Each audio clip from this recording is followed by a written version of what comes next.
Welcome to Criminal Psychology. On this channel, we don't just recount the crimes. We dive deep into the criminal mind to understand the psychology behind the violence. We analyze the behavior, the red flags, and the breaking points of the most dangerous people in society.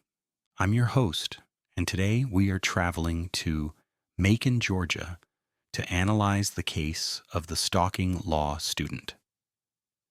It is the holy grail of criminal psychology. A moment so rare, it almost feels scripted. Usually when we analyze a killer, we are looking at police interrogations filmed after they've been caught. We see them when the game is already over. But what if you could watch a murderer realize in real time on national television that his perfect plan has just collapsed? I mean, we just don't know where she is. What about in the parking lot area? I know they've been doing a lot of. I think that's where they have recovered the body or whatever they recovered from there. Body? Had you heard? Had you seen anything there? Had you seen anything there? I mean, we don't know if this is the same person. You know what I mean? Like, they took out a body there earlier. We don't know if it's the same person or not. That's how we're trying to ask people if they know who lived there. This isn't just a blooper. This is the exact second a narcissist's reality shatters. It's the moment the mask slips and the monster underneath blinks in the sunlight. Today, we are looking at the case of Stephen McDaniel, a man who thought he could outsmart the police, the press, and the entire legal system, until one question changed everything. Mercer University School of Law. It's a prestigious institution where the brightest young minds go to learn how to uphold the law.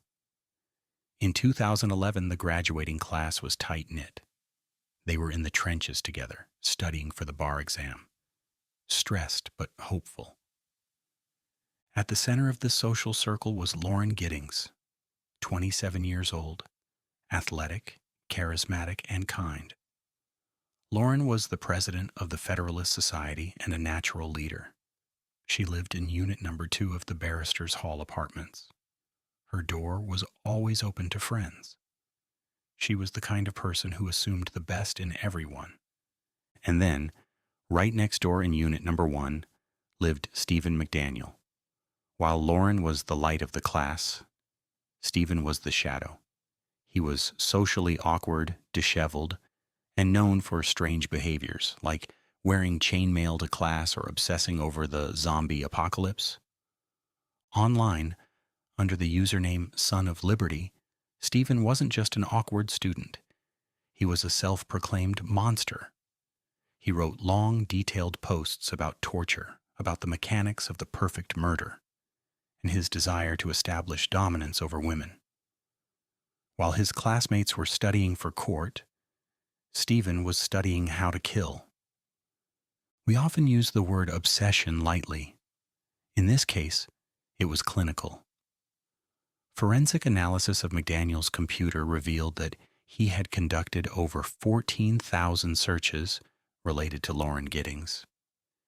He wasn't just watching her, he was hunting her. Police discovered that McDaniel had stolen a master key to the entire apartment complex. This key gave him godlike access to his neighbors' lives. He could, and likely did, enter Lauren's apartment while she was gone, walking through her space, touching her things, but the most chilling evidence wasn't found until later. On the night of June 25, 2011, Lauren had just returned from her sister's wedding. She was alone.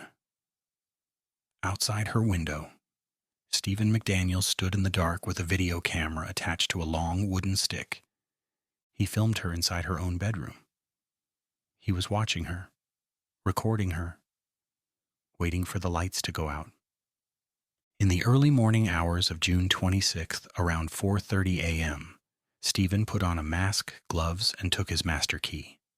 He walked to Unit Number 2, and he let himself in.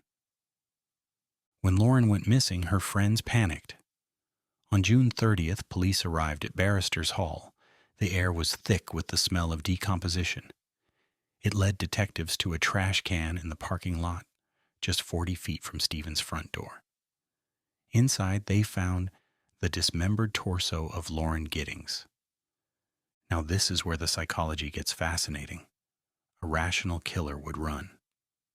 Stephen McDaniel? He stayed. He inserted himself into the investigation, comforting Lauren's crying friends, playing the role of the shocked neighbor. He was arrogant. He believed he had committed the perfect crime. He believed the trash truck had already come and collected the evidence. Let's break down this moment. Stephen agrees to an interview with a local TV station. He thinks he is controlling the narrative. Watch his eyes. That is the freeze response. His brain is short-circuiting. He cannot process that the body is still there. He fakes a medical emergency to escape the camera, but it was too late. The police saw it. The world saw it. And the hunt for the truth began. Stephen was brought into the interrogation room. If you watch the full tapes, you'll see something disturbing. He sits absolutely still. He doesn't move. He stares at the wall for hours. When he does speak, it's robotic. I don't know. I was sleeping. He thought his silence would save him. He told detectives, "It's the lawyer in me.